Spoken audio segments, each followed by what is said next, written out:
আসসালামু আলাইকুম। আজকে আমরা মাইক্রোবায়োলজি সিরিজের প্রথম ক্লাস শুরু করছি। ফোর্থ ইয়ারের জন্য মাইক্রোবায়োলজি একটা ইম্পর্ট্যান্ট সাবজেক্ট। সো আমি চেষ্টা করব এই সিরিজে জেনারেল ব্যাকটেরিওলজি, জেনারেল ভাইরোলজি সহ যতগুলো টপিক আছে মোটামুটি কাভার করার। সো আজকে আমরা স্টার্ট করছি ইন্ট্রোডাকশন অফ মাইক্রোবায়োলজি দিয়ে।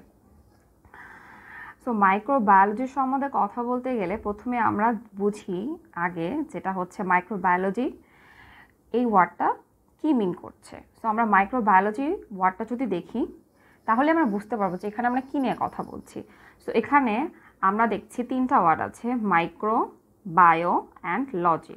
তার মধ্যে মাইক্রো কথাটা আমরা বুঝি যেটা বলতে বোঝায় যে কোনো স্মল বা টাইনি পার্টিকেল।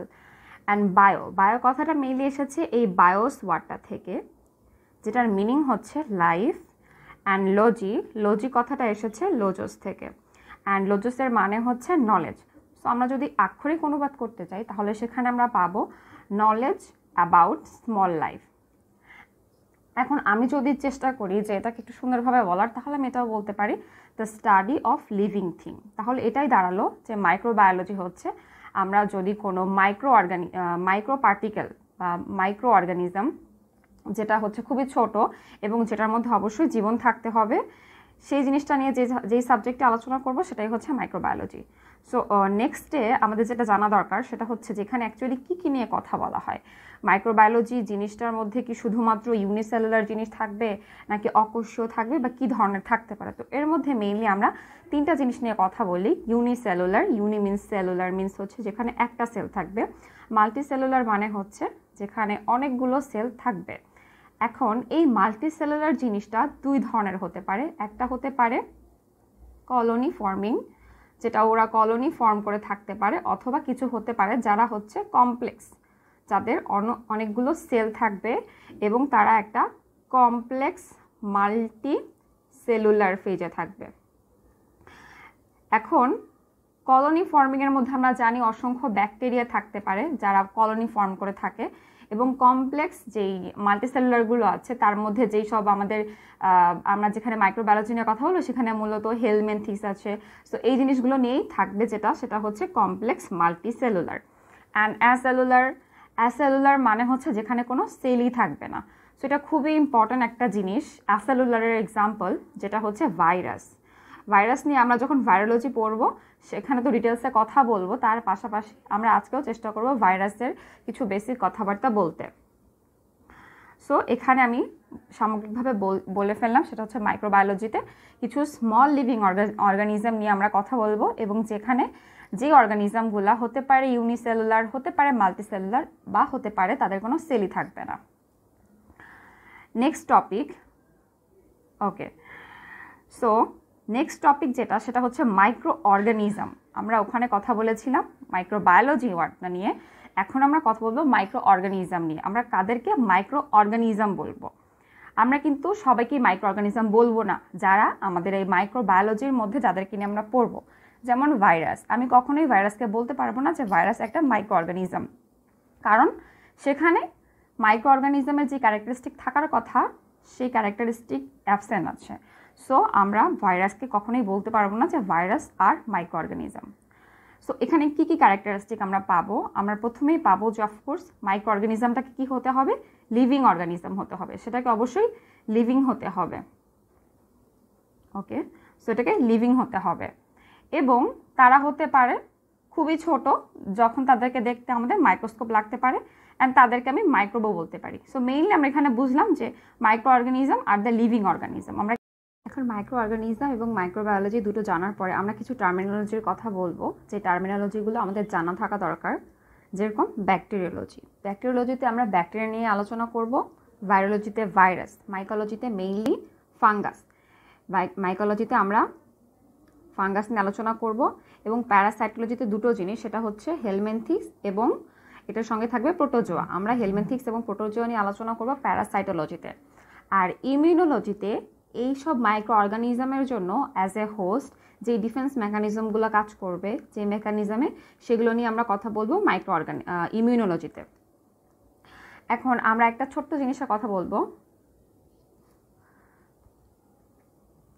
ওকে, সো আমরা এখানে যতগুলো জিনিস নিয়ে আলোচনা করি না কেন, ভাইরাস, ব্যাকটেরিয়া, বা হেলমেন্থিস, প্রোটোজোয়া, ফানজাই যাই পড়ি না কেন সেগুলোকে আমরা একটা নির্দিষ্ট ক্লাসিফিকেশনের মধ্যে ফেলি। পুরো আমাদের যেই প্রোক্যারিওটিক বা ইউক্যারিওটিক সেলগুলো আছে সেগুলোকে আমরা বিভিন্ন ক্লাসে সাজাই, বিভিন্ন ট্যাক্সন বলি, সেটাকে আমরা বলে থাকি ট্যাক্সন।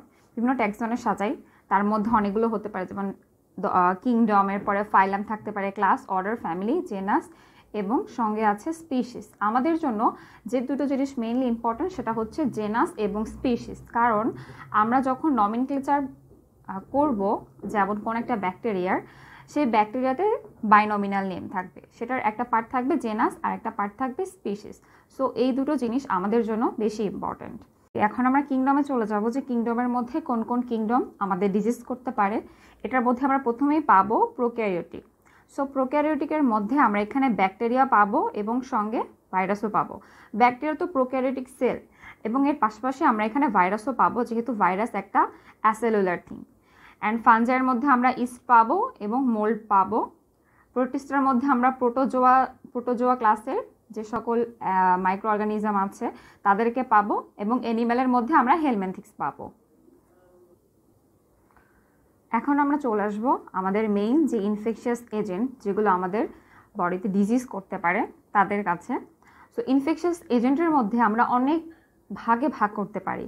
আমরা যদি খুবই স্মলেস্ট পার্টিকেল থেকে আস্তে আস্তে আমরা ডেভেলপ জিনিসের দিকে যাই, তাহলে আমরা প্রথমেই পাবো প্রিয়ন্স। আগে আমরা নামগুলো একটু পড়ে নিই, তারপরে আমরা এগুলোর ইচ মাইক্রো অর্গানিজম নিয়ে আমরা ডিটেলসে কথা বলবো। সো প্রিয়ন্সের পরে আমরা এখানে পাচ্ছি সেকেন্ড সেটা হচ্ছে ব্যাকটেরিওফেজ, প্লাজমিড এবং ট্রান্সপোসেন। তারপরে তাদের চেয়ে একটু বড়, প্লাজমিডের চেয়ে একটু বড় পাবো, সেটা আমরা ভাইরাস পাবো। ভাইরাসের যাতে একটু বড় আমরা ব্যাকটেরিয়া পাবো এবং এভাবে করে আমরা ফানজাই, প্রোটোজোয়া, হেলমেন্থিক্স অ্যান্ড একটোপ্যারাসাইট। এর মধ্যে একটু চলে আসি ফানজাইয়ের মধ্যে আমরা পাবো দুইটা জিনিস, একটা হচ্ছে ইস্ট আর একটা হচ্ছে মোল্ড। এর মধ্যে ইস্টটা হয় ইউনিসেলুলার, যেটার মধ্যে একটা সেল থাকবে, অ্যান্ড মোল্ডস হবে মাল্টিসেলুলার, অসংখ্য সেল থাকবে। এবং মেইনলি আমরা একটোপ্যারাসাইটের মধ্যে আমরা বিভিন্ন ইনসেক্টস এগুলো নিয়ে কথা বলবো। ওকে, সো ফার্স্টে চলে আসে প্রিয়ন্স হচ্ছে, এটা বলা যায় প্রিয়ন্স সম্পর্কে যে এটা ডিজিজ তৈরি করতে পারে এরকম সবচেয়ে স্মলেস্ট একটা পার্টিকেল। কেন এটাকে পার্টিকেল বললাম, কেন এটাকে মাইক্রো অর্গানিজম বললাম না, সেটা আমরা এখন বুঝবো। কারণ প্রিয়ন্সের স্মলেস্ট ইনফেকশাস এজেন্ট, পৃথিবীতে যত ধরনের ইনফেকশাস এজেন্ট আছে তার মধ্যে স্মলেস্ট ইনফেকশাস এজেন্ট হচ্ছে প্রিয়ন্স। এবং তাদের মধ্যে কোনো ডিএনএ আরএনএ কিছু থাকবে না, they are just only a protein particle. So এই প্রিয়ন্সগুলা আমাদের বডিতে নর্মালি প্রেজেন্ট থাকে, বাট তারা ডিজিজ করতে পারে না। আমাদের বডিতে তো আমরা জানি যে আমাদের যে কোনো একটা ধরনের সেল থাকতে পারে এবং সেলের ভিতরে ডিএনএ থাকে। এই ডিএনএ ট্রান্সক্রিপশন করে এমআরএনএ তৈরি করে এবং এই এমআরএনএ থেকে আমরা ফাইনালি ট্রান্সলেশনের পরে প্রোটিন পাই। সো আমরা এখানে নর্মাল যেই প্রিয়ন্স প্রোটিন সেগুলোকে পাবো। এবং এই নর্মাল যে প্রিয়ন্স প্রোটিন তাদের যে স্ট্রাকচারটা সেটা এরকম অনেকটা স্পাইরালি, তারা স্পাইরাল বা পেঁচিয়ে থাকে এবং তাদের স্ট্রাকচারটাকে আমরা বলে থাকি আলফা হেলিক্যাল অ্যারেঞ্জমেন্ট। বাট যেই ইনফেকশাস এজেন্ট প্রিয়ন্স হিসেবে কাজ করবে সেটা অবশ্যই হতে হবে বিটা চেইনের। সেগুলো মূলত হয় বিটা প্লেটেড। এটা কিভাবে হতে পারে, যদি আমরা ম্যাটকাউ ডিজিজের নাম শুনেছি, এই ম্যাটকাউ হয়ে থাকে প্রিয়ন্স দিয়ে। যদি কখনো এমন হয় যে এই ম্যাটকাউ যেই ডিজিজটা হয়েছে যেই কাউয়ের, সেখান থেকে কোনোভাবে আমাদের বডিতে এই বিটা প্লেটেড প্রোটিনটা ঢুকে গেল এবং এটা অবশ্যই কাজ করে আমাদের নার্ভাস সিস্টেমে। প্রিয়ন্সটা অলওয়েজ এফেক্ট করে আমাদের সেন্ট্রাল নার্ভাস সিস্টেমে। এই সেন্ট্রাল নার্ভাস সিস্টেমে যে সে আমাদের বডিতে নর্মাল যে প্রিয়ন্স প্রোটিন থাকে সেগুলোর স্ট্রাকচারকে অল্টার করে ফেলে এবং অল্টার করে বিটা প্লেটেড যেই প্রোটিনটা সেটা তৈরি করে ফেলে। এখন কথা হচ্ছে যে কেন আলফা হেলিক্যাল অ্যারেঞ্জমেন্টটা আমাদের ডিজিজ করতে পারে না, অ্যান্ড বিটা প্লেটেড যেই প্রোটিনটা পাবো সেটা কেন ডিজিজ করে। কারণ হচ্ছে আমাদের বডিতে আমরা জানি যে নর্মালি প্রোটিন ডাইজেশন করার জন্য আমাদের প্রোটিয়েজ এনজাইম কাজ করে। সো এই প্রোটিয়েজ এনজাইমটা কিন্তু প্রোটিনকে ভাঙতে পারে। এখন কথা হচ্ছে এই যে আলফা হেলিক্যাল যে অ্যারেঞ্জমেন্টটা সেটাকে প্রোটিয়েজ এনজাইমটা ভেঙে ফেলতে পারে, কিন্তু এই বিটা প্লেটেড প্রোটিনকে আমাদের বডির যে প্রোটিয়েজ এনজাইম এই বিটা প্লেটেড প্রোটিনকে ভাঙতে পারে না। এবং এর পাশাপাশি আমরা যদি একটু উদাহরণ দিই, এক্সাম্পল দিই যে বিটা প্লেটেড প্রোটিন কী কী হতে পারে, সেটার মধ্যে থাকতে পারে সিল্ক এবং আরেকটা ইম্পর্টেন্ট জিনিস সেটা হচ্ছে অ্যামাইলয়েডস। অ্যামাইলয়েডসের কিছু না, যে আমাদের বডির ভিতরে কিছু প্রোটিন অ্যাকুমুলেশন হয়ে থাকে এবং সেটাকে আমরা বলে থাকি অ্যামাইলয়েডস। কেন সেটাকে আমাদের বডির জন্য ক্ষতিকর? কারণ সেম সেখানে বিটা প্লেটেড প্রোটিন থাকে এবং এটাকে আমরা ভাঙতে পারি না। প্রিয়ন্স, আমাদের বডিতে যে ডিজিজটা করে সেটাকে আমরা বলে থাকি এনকেফালোপ্যাথি। স্পেশালি আমরা সেটাকে বলে থাকি ট্রান্সমিসিবল স্পঞ্জিফর্ম এনকেফালোপ্যাথি। ওকে, সো এখন আমরা চলে যাব নেক্সট টপিকে। আমরা এখন প্রিয়ান্স সম্বন্ধে অনেক সংক্ষিপ্ত আলোচনা করেছি, যখন আমরা ভাইরোলজি পড়বো তখন এটা নিয়ে আমরা ডিটেলসে আলোচনা করব। এখন আমরা চলে আসি প্লাজমিডে। সো প্লাজমিড কি? প্লাজমিড নর্মালি প্রেজেন্ট থাকে ব্যাকটেরিয়ার বডিতে। সো ব্যাকটেরিয়াতে আমরা জানি যে তাদের একটা নির্দিষ্ট তাদের একটা নিউক্লিয়েড আছে, তাদেরকে আমরা নিউক্লিয়াস বলবো না, তাদের একটা নিউক্লিয়েড আছে। অ্যান্ড তাদের এই নিউক্লিয়েডের পাশাপাশি আরেকটা তাদের কিছু নিউক্লিক সাবস্টেন্স আছে যেটা সার্কুলার হয়ে থাকে। অ্যান্ড এটাই হচ্ছে সেই প্লাজমিড, যেই প্লাজমিডটা অফকোর্স একটা এক্সট্রা ক্রোমোজোমাল পার্ট হবে এবং তারা ডাবল স্ট্র্যান্ড ডিএনএ, মেইনলি তারা ডাবল স্ট্র্যান্ড সার্কুলার ডিএনএ, এরা একদম সার্কেল করে থাকে এবং তারা নিজেরা রেপ্লিকেশন করতে পারে। এই জিনিসটার জন্যই কিন্তু তারা মেইনলি ইনফেকশাস। কারণ আমরা যদি একটু ভাবি যে কোনো ডিএনএ, যেহেতু প্লাজমিড নিজেও একটা সার্কুলার ডিএনএ, সো এই একটা circular DNA, so suppose this is plasmid, এই প্লাজমিডের ভেতরে ধরলাম এতটুকু জিন কোনো একটা প্রোটিনকে এনকোড করছে।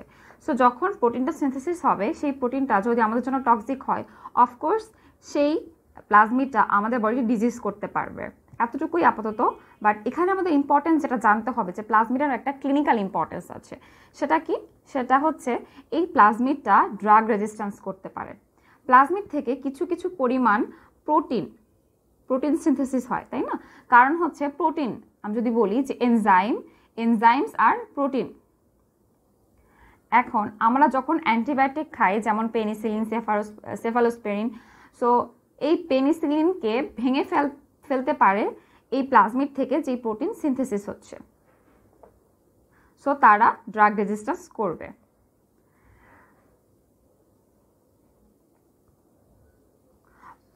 এখন আমরা কথা বলি থার্ড নাম্বার, যেটা হচ্ছে ব্যাকটেরিওফেজ। সো ব্যাকটেরিওফেজ এক ধরনের ভাইরাস, বাট এটার স্পেশাল কথা হচ্ছে যে নর্মালি যে ব্যাকটেরিয়াগুলো আমাদের বডিতে ডিজিজ করতে পারে না, সেগুলো ব্যাকটেরিওফেজের প্রেজেন্সে ডিজিজ করে ফেলে। যেমন কোরিনিব্যাকটেরিয়াম ডিপথেরি, তারা কিন্তু নর্মালি ভিরুলেন্ট না, তার নর্মাল ডিজিজ করতে পারছে না। বাট যখন একটা ব্যাকটেরিওফেজ তাকে অ্যাটাক করছে এবং তার ভেতর থেকে যেই নিউক্লিক সাবস্টেন্সগুলোকে রিলিজ করে দিচ্ছে এই ব্যাকটেরিয়ার বডিতে, তখন সেখান থেকে কিছু টক্সিন রিলিজ হয়, যেটাকে আমরা বলি এক্সোটক্সিন। সো এই এক্সোটক্সিন, যেটাকে আমরা আরও বলতে পারি যে ডিপথেরিয়াল টক্সয়েড, সো এই ডিপথেরিয়াল টক্সয়েডটাই কিন্তু ডিপথেরিয়া করে ফেলে। সো এই যে ব্যাকটেরিওফেজ এবং প্লাজমিড, এরা দুটোই কিন্তু আমাদের বডিতে ডিজিজ করে ফেলছে। এখন আমরা চলে আসি ভাইরাসে। ভাইরাস সম্বন্ধে আমরা আগে ছোট্ট করে একটু আলোচনা করেছি, এখন আমরা ছোট্ট করে আলোচনা করবো, কারণ ভাইরাস সম্বন্ধে পুরো আমাদের ভাইরোলজি আছে, জেনারেল ভাইরোলজি, সেখানে আমরা ডিটেলস এটা নিয়ে কথা বলবো। বাট যেটা বেসিক জিনিস, ভাইরাস কিন্তু actually it's not a organism, যেটা আমরা আগেও বলেছি। এবং এখানে হয় ডিএনএ থাকবে অথবা আরএনএ থাকবে, কখনো একসঙ্গে ডিএনএ বা আরএনএ একসঙ্গে প্রেজেন্ট থাকবে না। আইদার ডিএনএ থাকবে অথবা আরএনএ থাকবে। এবং অফকোর্স এই ডিএনএ বা আরএনএর বাইরে একটা আমরা প্রোটিন কাভার পাবো। আমি যদি একটু T2 ফাজের মতো কোনো একটা স্ট্রাকচার রাখি, সো এখানে আমাদের ভিতরে আমরা কিছু নিউক্লিক সাবস্টেন্স পাবো এবং এর বাহিরে আমরা একটা প্রোটিন কাভার পাবো। এই পুরো স্ট্রাকচারটাকে নিউক্লিক সাবস্টেন্সেস অ্যান্ড প্রোটিন যে কাভারিং, সেটাকে আমরা একসাথে বলে থাকি নিউক্লিও ক্যাপসিড। এবং কিছু ব্যাকটেরিয়ার ক্ষেত্রে এই নিউক্লিও ক্যাপসিড ছাড়াও আমরা এনভেলপ পাবো।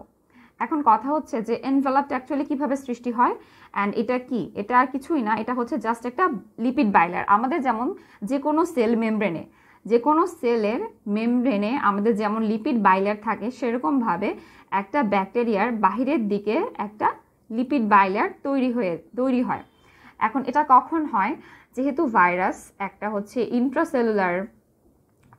ইন্ট্রাসেলুলারলি মাল্টিপ্লাই করে, সো ওরা যখন একটা ব্যাকটেরিয়াকে বা একটা হিউম্যান সেলকে এফেক্ট করছে এবং ভিতরে মাল্টিপ্লাই করে করে বের হয়ে যাবে, তখন তাদের আউটার কাভারিংয়ে এই যে হোস্ট সেল, এই হোস্ট সেল থেকে এই প্লাজমা মেমব্রেনটা তাদের বাইরের দিকে এইভাবে ঘিরে ধরবে এবং এটাই হয়ে যাবে মেইনলি এনভেলাপ। সো যেহেতু এনভেলাপ হয় কেন, কারণ দে আর অব্লিগেট ইন্ট্রাসেলুলারলি এসে তারা যখন মাল্টিপ্লাই করবে এবং বের হয়ে যাওয়ার সময় তাদের বাইরের দিকে একটা লিপিড বাইলেয়ার কাভার করে ফেলবে এবং that's why they are enveloped virus. আরেকটা ইম্পর্ট্যান্ট টপিক হচ্ছে যে এদের বডিতে কোনো এনার্জি জেনারেটিং সিস্টেম অথবা কোনো প্রোটিন সিনথেসিস সিস্টেম থাকবে না। এই কারণেই আমরা ভাইরাসকে কখনো সেল বলতে পারবো না, কারণ যখন সেল হবে অফকোর্স তার মধ্যে প্রোটিন সিনথেসিসের পাওয়ার থাকতে হবে আর তাদের নিজেদেরকে এনার্জি প্রডিউসিং একটা পাওয়ার থাকতে হবে। যেহেতু ভাইরাসের ক্ষেত্রে এই স্পেশালি এই দুটো জিনিস নাই এবং তারা কখনোই সেল হবে না। সো আমরা যদি সেলের ক্যারেক্টারিস্টিক নিয়ে একটু বলি যে কেন আমরা এটাকে ভাইরাসকে সেল বললাম না, কারণ সেলের মধ্যে কিছু জিনিস থাকবে যেটা ভাইরাসে প্রেজেন্ট থাকছে না।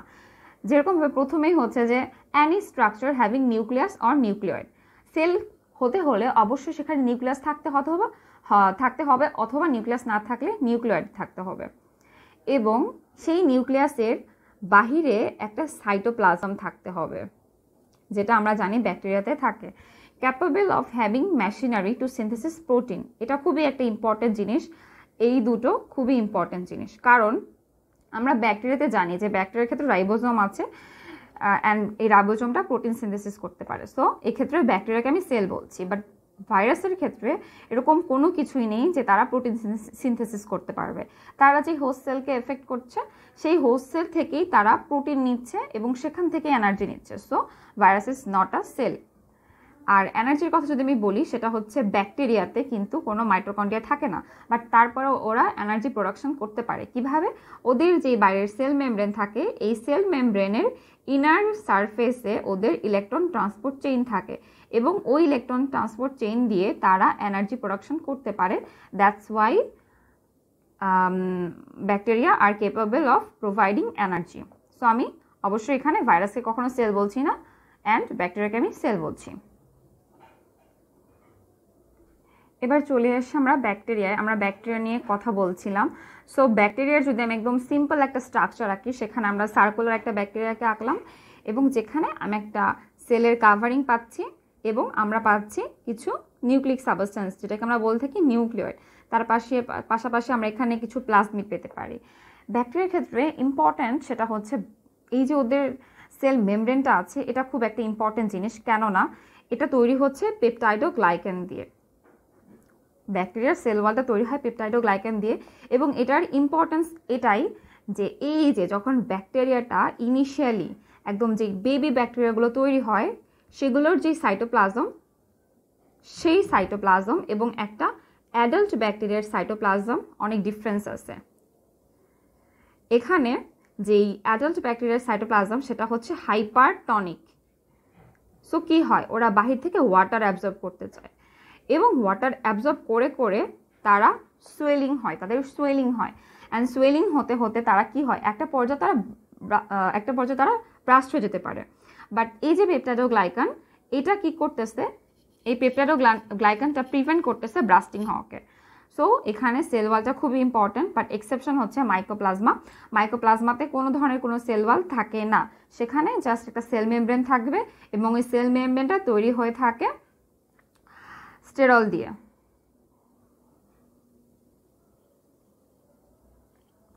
And now we'll discuss about the most important topic, সেটা হচ্ছে প্রোক্যারিওটিক্স অ্যান্ড ইউক্যারিওটিক্সের মধ্যে ডিফারেন্স, যেটা আজকে যতগুলো আমরা কথা বললাম তার মধ্যে সবচেয়ে ইম্পর্টেন্ট এবং এটা রিটেনের জন্য খুবই ইম্পর্টেন্ট একটা প্রশ্ন।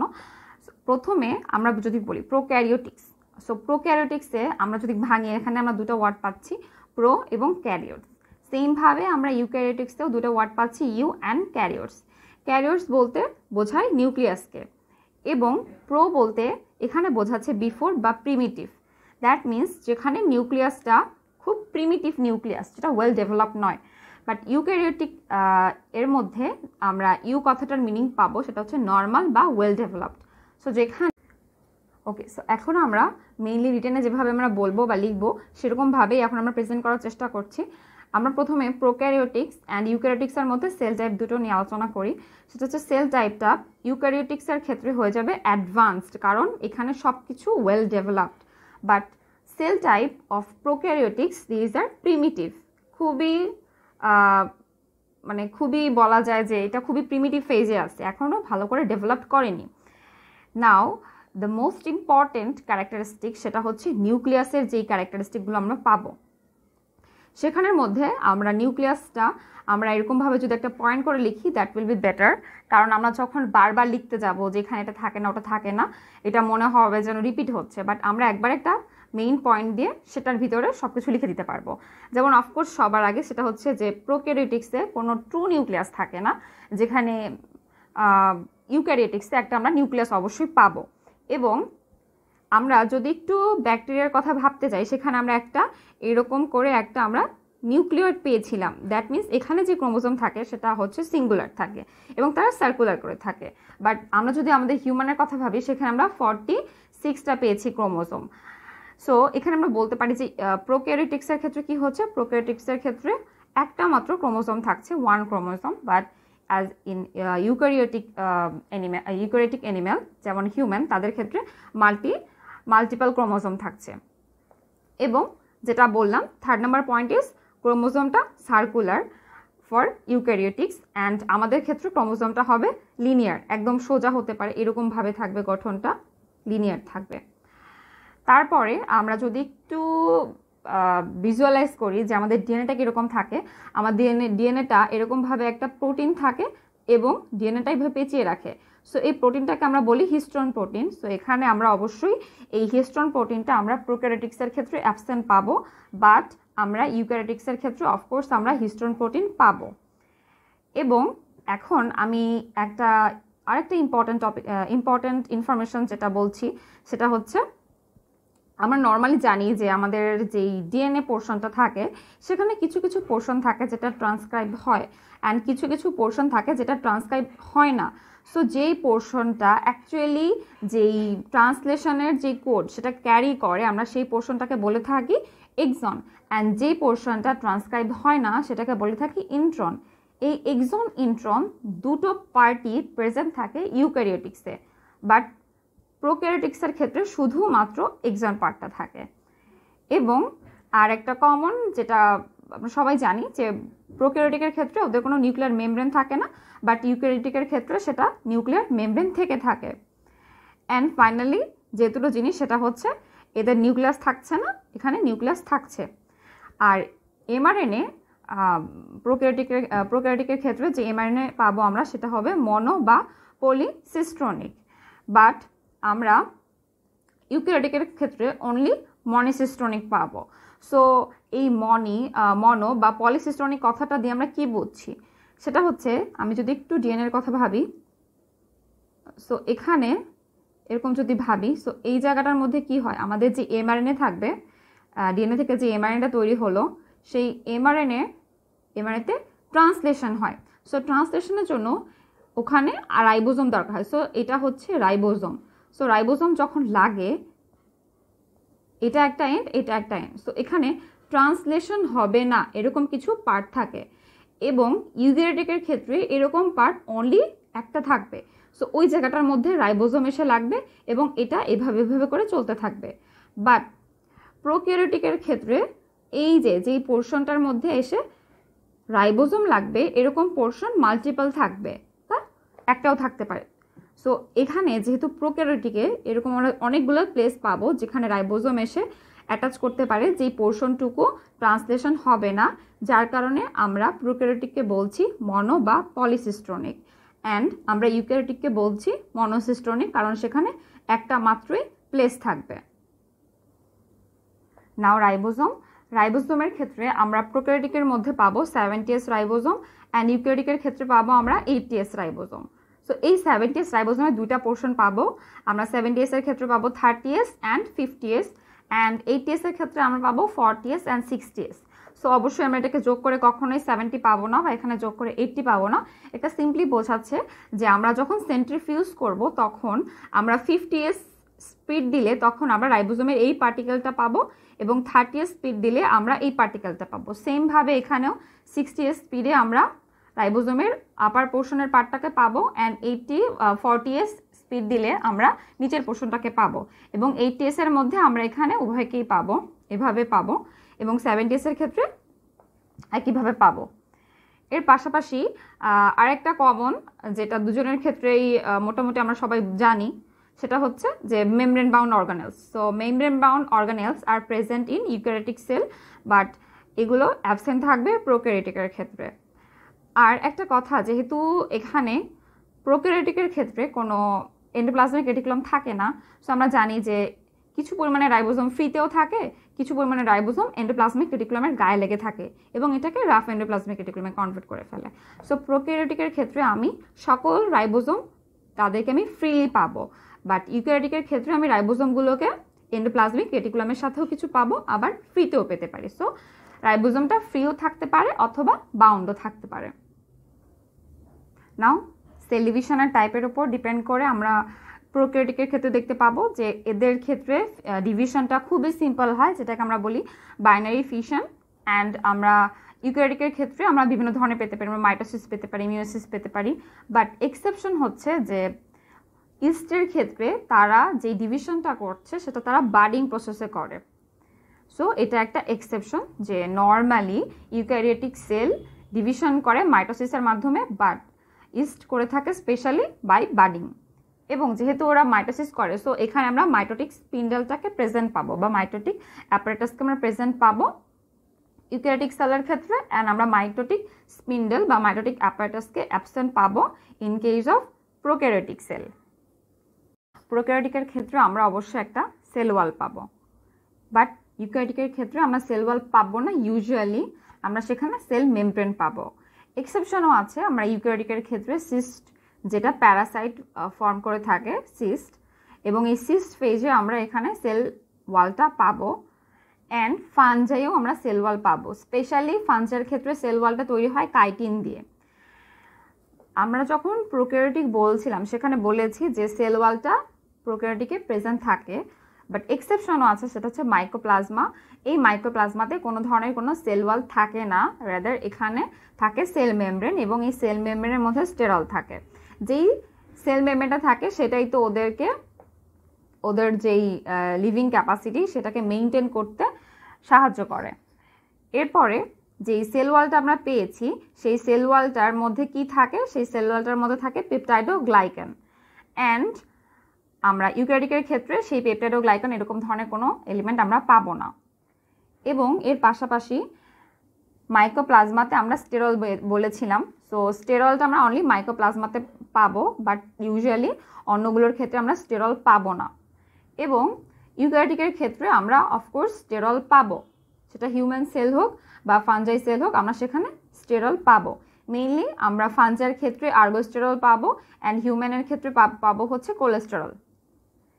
এরপরে আমরা চলে আসবো মর্টালিটি পাওয়ারে, সেটা হচ্ছে ওরা কারা কারা মোটাইল হবে। নর্মালি ব্যাকটেরিয়া মোটাইল হয় কারণ সেখানে ফ্লাজেলা থাকবে, বাট ইউজুয়ালি ইউক্যারিওটিক সেল তারা মোটাইল হয় না, বাট প্রোটোজোয়া এটা মোটাইল হতে পারে কারণ তারা ফ্লাজেলা, সিলিয়া এবং সিরোপড দিয়ে মোটাইল হতে পারে। ওকে, এখন আমরা ইউক্যারিওটিক এবং প্রোক্যারিওটিক দুটো সেল পাশাপাশি দেখছি। এখানে ইউক্যারিওটিকের মধ্যে আমরা মাইটোকন্ড্রিয়া পেয়েছি, বাট প্রোক্যারিওটিকে এরকম মাইটোকন্ড্রিয়ার মতো কোনো কিছু আমরা পাইনি। এবং এখানে মেমব্রেন ক্লোজড একটা নিউক্লিয়াস আছে, যার বাইরে একটা মেমব্রেন আছে, সেরকম কোনো কিছু আমরা প্রোক্যারিওটিকে দেখছি না। এবং এখানে নিউক্লিওলাস আছে, যেই নিউক্লিওলাসটা প্রোক্যারিওটিকের ক্ষেত্রে অ্যাবসেন্ট আছে, বাট দুটো ক্ষেত্রে রাইবোজোম আছে। বাট মনে করতে হবে একটা জায়গায় আমরা 80s রাইবোজোম পাবো, আর একটা জায়গায় আমরা 70s পাবো আমরা প্রোক্যারিওটিকের ক্ষেত্রে, অ্যান্ড 80s রাইবোজোম পাবো আমরা ইউক্যারিওটিকের ক্ষেত্রে। এটার খুবই একটা ক্লিনিক্যাল ইম্পর্টেন্স আছে যে আমরা যখন অ্যান্টিবায়োটিক খাই ওই অ্যান্টিবায়োটিকটা অনলি 70s এর উপর কাজ করে। সো ওই অ্যান্টিবায়োটিকটা আমাদের বডিতে আমাদের নর্মাল যে প্রোটিন সিনথেসিস মেকানিজম সেটার উপর কোনো এফেক্ট করতে পারে না, কারণ সেই অ্যান্টিবায়োটিকটা অনলি কাজ করে 70s এর উপরে। সো এখন আমরা ইন্ট্রাসেলুলার ব্যাকটেরিয়া নিয়ে কথা বলছি। নর্মালি আমরা জানি যে ব্যাকটেরিয়া নিজেদের একটা সেল মেমব্রেন আছে, এবং সেল মেমব্রেন ইনার সারফেসে তাদের ইলেকট্রন ট্রান্সপোর্ট চেইন আছে, এবং সেটা দিয়ে তারা এনার্জি প্রোডাকশন করতে পারে। বাট কিছু কিছু ব্যাকটেরিয়া নিজের যেই এনার্জি প্রোডাকশন বা নিজের প্রোটিন সিনথেসিস পাওয়ারটা থাকে না, so they are obligatory intracellular. এটার মধ্যে দুটো এক্সাম্পল আছে, সেটা হচ্ছে রিকেটশিয়া এবং আরেকটা হচ্ছে ক্ল্যামাইডিয়া। ক্ল্যামাইডিয়া এবং রিকেটশিয়া এই দুটোই আমাদের জন্য ক্লিনিক্যালি অনেক বেশি ইম্পর্ট্যান্ট। ক্ল্যামাইডিয়ার ক্ষেত্রে স্পেশাল যে কথাটা সেটা হচ্ছে যে ওরা নিজেরা এটিপি প্রোডাকশন করতে পারে না এবং তারা মেইনলি ফিমেলের ক্ষেত্রে ইনফার্টিলিটির জন্য দায়ী। কিভাবে এরা ইনফার্টিলিটি করে, তারা যে ফেলোপিয়ান টিউব আছে সেই ফেলোপিয়ান টিউবের ইনার সারফেসে যে এখানে স্কারিং করে এবং স্কারিং করে এই লুমেনটাকে বন্ধ করে দেয়, যার কারণে ফিমেলটা ইনফার্টাইল হয়ে যায় এবং তারা ব্লাইন্ডনেসও করতে পারে। এবং রিকেটশিয়ার ক্ষেত্রে কি হয়, রিকেটশিয়াটা আমাদের যে ক্যাপিলারিসগুলো থাকে, ক্যাপিলারিসের এন্ডোথেলিয়াল যেই সেলগুলো আছে এই এন্ডোথেলিয়াল সেলে যে তারা এফেক্ট করে এবং তারা একটা কমন একটা ডিজিজ করে যেটা নাম অনেকেই শুনেছি, সেটা হচ্ছে রকি মাউন্টেন ফিভার। তো এই রকি মাউন্টেন ফিভার ডিজিজটা হয়ে থাকে এই রিকেটশিয়া দিয়ে। এখন আমরা ছোট্ট একটা টপিক পড়বো যেটা আমাদের টেক্সট বইয়ে আছে, সেটা হচ্ছে টার্মিনোলজি। আমরা যখন একটা ব্যাকটেরিয়া, ভাইরাস বা ফানজাইকে কোনো আমরা নাম দিব, ওদেরকে একটা বাইনমিনাল নেম দিই বা ইউনিনমিনাল নেম দিই। সো আমরা এই যে ফানজাই, প্রোটোজোয়া, হেলমেন্থিক্স বা ব্যাকটেরিয়া, এদের ক্ষেত্রে আমরা এদের ক্ষেত্রে বাইনমিনাল নেম দিব এবং বাইনমিনাল নেমের প্রথম পার্টটা হবে জেনাস থেকে অ্যান্ড সেকেন্ড পার্টটা হবে স্পিসিস থেকে। বাট ভাইরাসের ক্ষেত্রে আমরা এভাবে জেনাস স্পিসিস দিয়ে এদেরকে নমিনক্লেচার করব না, বাট ভাইরাসটা ইউনিনমিনাল হতে পারে বা বাইনমিনালও হতে পারে, দুই ধরনেরই হতে পারে। But this binomial name does not represent genus and species of virus. So আমাদের জেনারেল মাইক্রোবায়োলজি এটা মোটামুটি শেষ। তো আমরা এখন কিছু কোয়েশ্চেন সলভ করব, যেটা আমি আমাদের টেক্সট বই থেকে নিয়েছি, যাতে আমাদের একটা কমপ্লিট প্রিপারেশন হয়ে যায়। আচ্ছা, সো আমরা এটা সলভ করে ফেলি। ফার্স্টের কোয়েশ্চেনটা আছে, you are watching a television programme that is discussing virus called bacteriophage that can kill bacteria. Okay, your roommate say, wow, maybe virus can be used to kill the bacteria that infect people. You are thinking the microbiology course now. Okay, what's the difference between virus and bacteria? Which one of the following would be the most accurate statement to make? So that means এখানে virus আর ব্যাকটেরিয়ার ক্ষেত্রে দুটার পার্থক্য কোনটা সেটাই জানতে চেয়েছে। So basically এখানে প্রথমে আছে viruses do not have mitochondria, ঠিক আছে। ওয়ার্স ব্যাকটেরিয়া ডু, না, ব্যাকটেরিয়ার ক্ষেত্রে মাইটোকন্ড্রিয়া থাকছে না। দেন সেকেন্ড স্টেটমেন্টে আছে virus do not have a nucleus, okay, it's okay. Where bacteria do, no, ব্যাকটেরিয়ার ক্ষেত্রে কোনো নিউক্লিয়াস থাকে না, ওদের ক্ষেত্রে থাকে নিউক্লিয়েড। অ্যান্ড সিতে আছে virus do not have ribosome, whereas bacteria do, yes, it's the right answer. অবশ্যই ভাইরাসের ক্ষেত্রে রাইবোজোম থাকে না, বাট ব্যাকটেরিয়ার ক্ষেত্রে থাকে এবং সেটা হচ্ছে 70s রাইবোজোম। আচ্ছা, ডিতে আমরা একটু পড়ে ফেলি যে viruses replicate by binary fission wherever bacteria replicate by mitosis. No, bacteria binary ফিশনে মাল্টিপ্লাই করে, ওরা কখনো মাইটোসিস করবে না। নাও সেকেন্ড কোয়েশ্চেনটা আমি একটু পড়ে শোনাচ্ছি। Bacteria, fungi, viruses and protozoa are important cause of human disease. Okay, which one of the following microbes contain either DNA or RNA but not both? সেটার অ্যান্সার হবে অফকোর্স ভাইরাস, কারণ ব্যাকটেরিয়াতে বোথ ডিএনএ আরএনএ থাকতে পারে, moles, প্রোটোজোয়াইস সবগুলোতে থাকতে পারে। But ভাইরাসের ক্ষেত্রে আমরা স্পেশালি পড়েছি ভাইরাসের মধ্যে আইদার ডিএনএ থাকবে অথবা আরএনএ থাকবে, একসঙ্গে দুটো কখনোই প্রেজেন্ট থাকবে না। এবার থার্ড নাম্বার কোয়েশ্চেনটা। সো থার্ড নাম্বার কোয়েশ্চেনে which one of the following contains DNA that is not surrounded by nuclear membrane? ওকে, কোনটার ক্ষেত্রে নিউক্লিয়ার মেমব্রেন থাকে না? Of course bacteria.